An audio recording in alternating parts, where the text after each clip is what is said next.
Neemias 1 versículo 1 a 3 versículo 14. Neemias ora por Jerusalém. As palavras de Neemias, filho de Acalias. No mês de Quisleu, no ano 20º, estando eu na cidadela de Susã, veio Anani, um de meus irmãos, com alguns de Judá. Então lhes perguntei pelos judeus que escaparam e que não foram levados para o exílio e acerca de Jerusalém.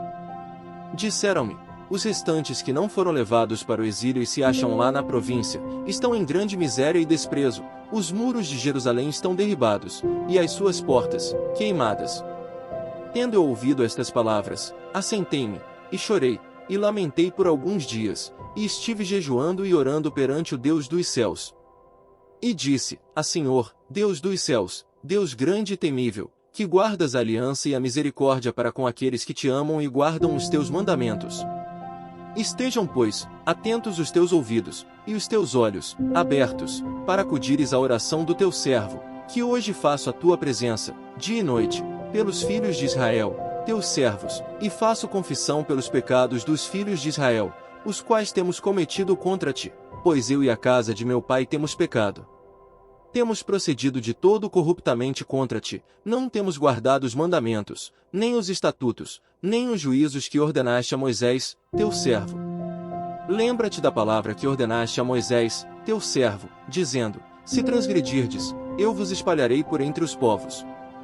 Mas, se vos converterdes a mim, e guardardes os meus mandamentos, e os cumprirdes, então, ainda que os vossos rejeitados estejam pelas extremidades do céu, de lá os ajuntarei e os trarei para o lugar que tenho escolhido para ali fazer habitar o meu nome. Estes ainda são teus servos e o teu povo que resgataste com teu grande poder e com tua mão poderosa.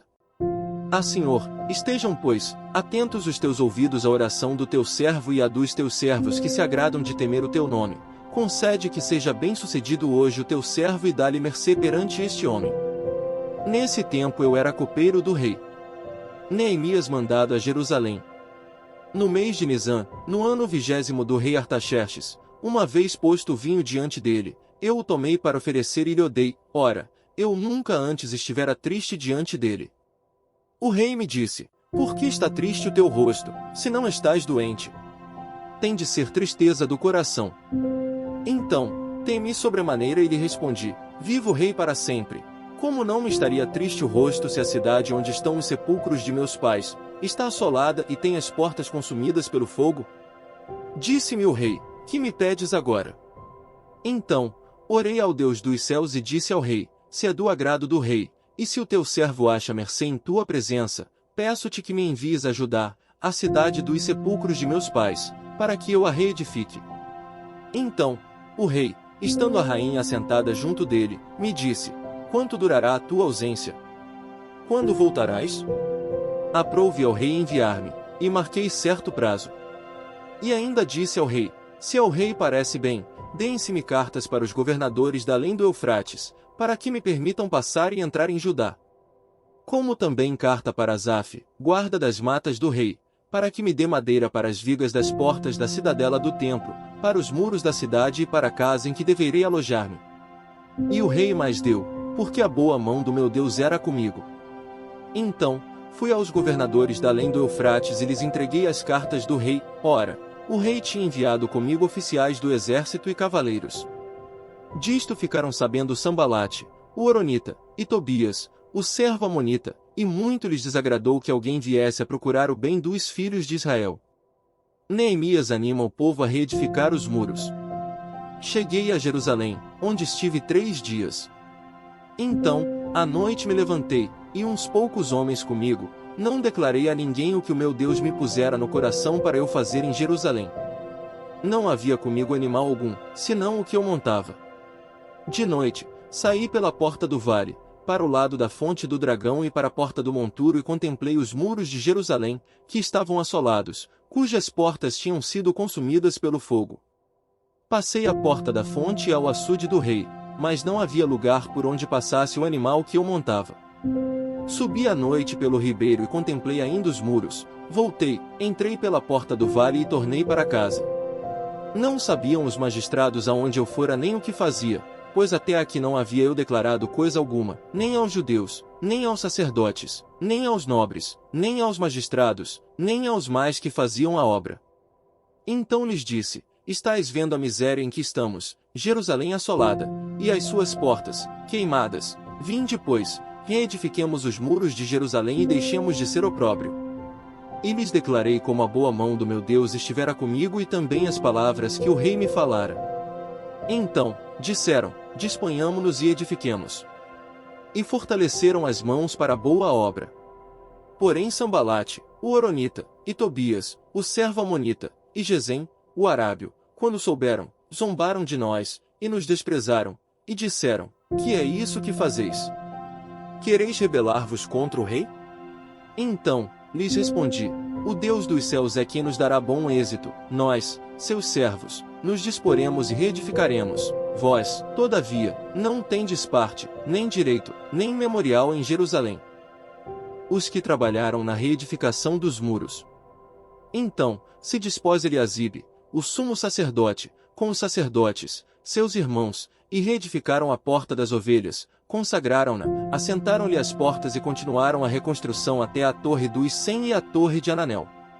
Junto a ele edificaram os homens de Jericó. Também, ao seu lado, edificou Zacur, filho de Inri. Os filhos de Asená edificaram a porta do peixe, colocaram-lhe as vigas e lhe assentaram as portas com seus ferrolhos e trancas.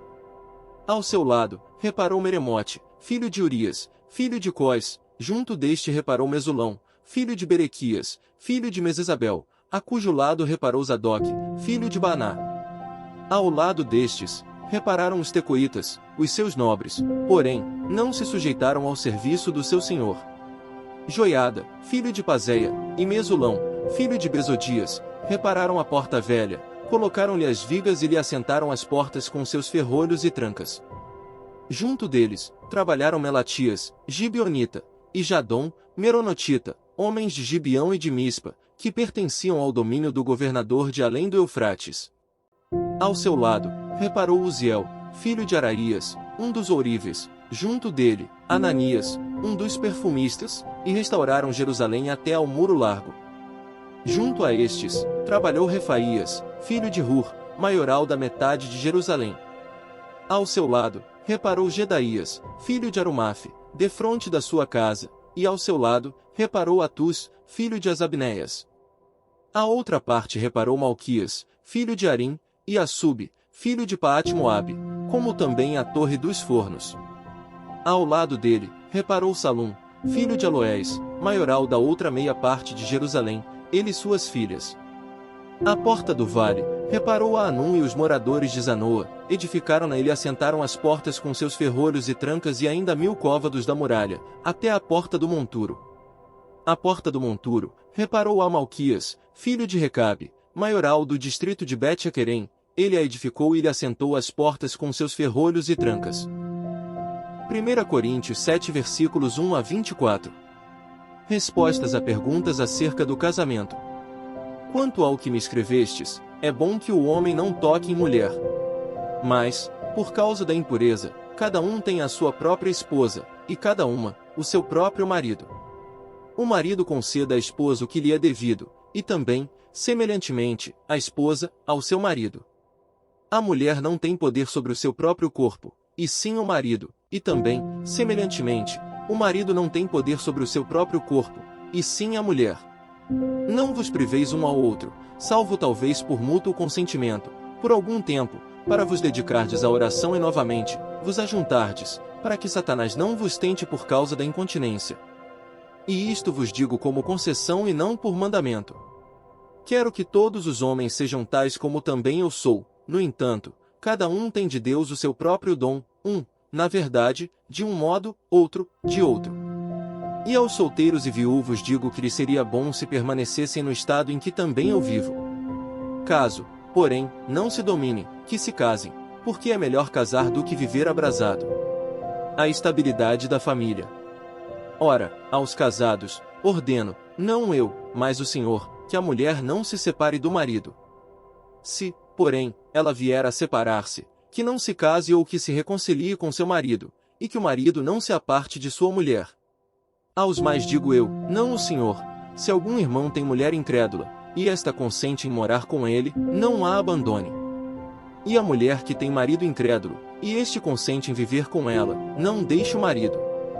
Porque o marido incrédulo é santificado no convívio da esposa, e a esposa incrédula é santificada no convívio do marido crente.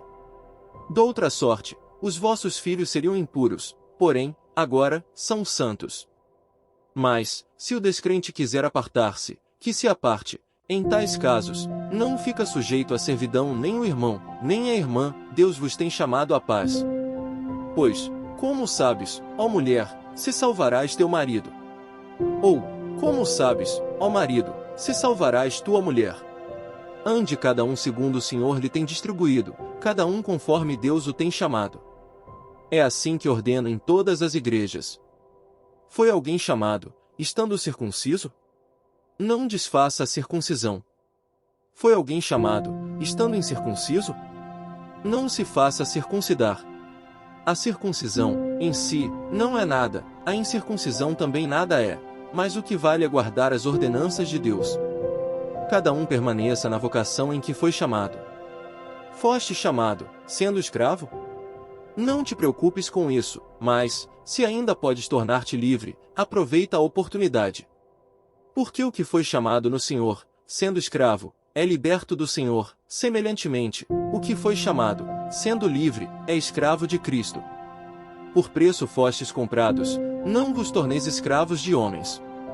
Irmãos, cada um permaneça diante de Deus naquilo em que foi chamado. Salmos 31 versículos 19 a 24. Como é grande a tua bondade, que reservaste aos que te temem, da qual usas, perante os filhos dos homens, para com os que em ti se refugiam. No recôndito da tua presença, tu os esconderás das tramas dos homens, num esconderijo os ocultarás da contenda de línguas. Bendito seja o Senhor, que engrandeceu a sua misericórdia para comigo, numa cidade sitiada. Eu disse na minha pressa, estou excluído da tua presença. Não obstante, ouviste a minha súplice voz, quando clamei por teu socorro. Amai o Senhor, vós todos os seus santos. O Senhor preserva os fiéis, mas retribui com largueza ao soberbo. Sede fortes, e revigore-se o vosso coração, vós todos que esperais no Senhor. Provérbios 21 versículo 4. Olhar altivo e coração orgulhoso, a lâmpada dos perversos, são pecado.